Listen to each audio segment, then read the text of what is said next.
PTFE tube change. I have a FLASHFORGE Creator Pro and I need to change the tubes. The problem is, how long do I actually cut them and how do I hold the tubing to cut it? So I made a nice little jig here to hold for cutting the proper lengths of the PTFE tube. If you could, please take a moment to like and subscribe. It's free and it'll help me out. Okay, let's get started right now. So I started out with just extruded a base. This is the standard thinking that I have with most things. Threw another base on top of this guy here. Just something where I can angle it and then put some writing on here. Just so I could see what's going on. Threw a fillet on the top. Put my hole in to the depth. Then I needed to cut a window, so I made an extra plane to lift up. Did a little cut and then filleted most of the stuff here. Added my lettering that I needed, and that's basically it.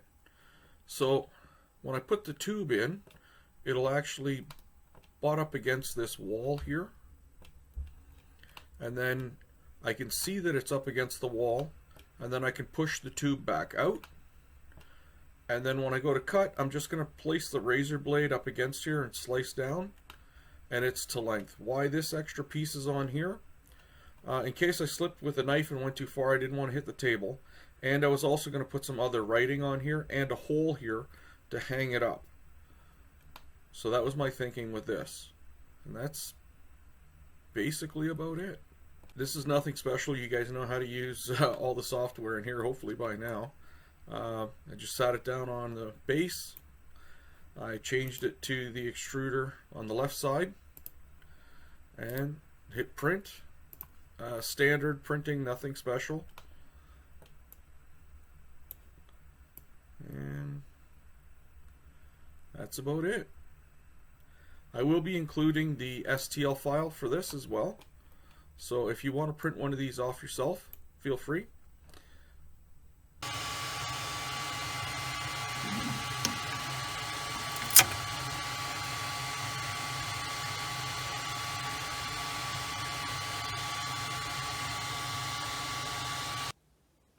Well, at this point in time, you find yourself wanting to replace your tips because you think they're old, or your prints aren't as clean as they used to be, or you're getting dribbling or some other thing like that. So you say it's time to replace your tips. So you turn around and you go out and you buy a bag of tips. Not a problem, depends on what brand you want. And when you go to replace your tips, you need to replace these little tubes here. They're PTFE tubes. Well, you want to get the best quality you can. But the problem you run into is, let's say you buy it on a tube like this. How long do you make it? Well, I did a little bit of research, and I don't know if it's right or not, so don't quote me on this. It comes out at 33.5 millimeters. Okay, for the FLASHFORGE Creator Pro, which is the unit that I have. The good thing about it and the bad thing about it is, I want to change it out because I think it could run a little bit cleaner, a little bit nicer. I guess you could say it's a good thing. I've been running this thing for 9 months non-stop. And I mean non-stop. And it still works great. It's just I want to see if I can make it a little bit better. So I decided to look through all of these things, and there's no information on it. Nothing that came with the unit, because I did buy the unit used, nothing that came with it. I had to do research to find out that I needed an MK10 0.4 millimeter for the nozzle. Now it's also 1.316 inches in length.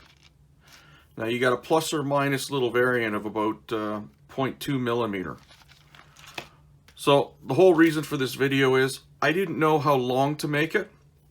And you're like, well, Ray, you shouldn't really be cutting this with a razor blade and a box. Well, the only problem with this is, I mean, you could use a cutter like this, but that's a bad idea. I have all the professional tube cutters, but none of them I can set a length on.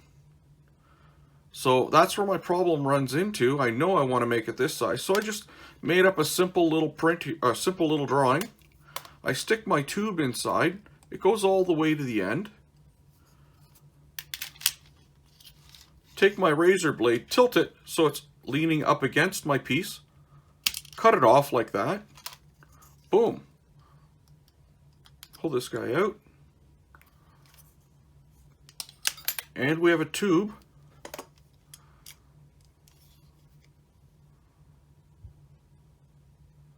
.5mm. Not a problem. Now I can't guarantee you these are the right numbers, but a little setup like this works excellent. I'm going to include the STL file for this guy. Well, hopefully you enjoyed the video today. If you have any comments or questions, please leave them in the comments section. Don't forget, if you want to download this file and print it off for yourself, the STL file will be in the description. Thanks for watching the video, and if you haven't, please like and subscribe. It's free, and it'll help me out. Much appreciated. Thanks for watching the video. Have a great night.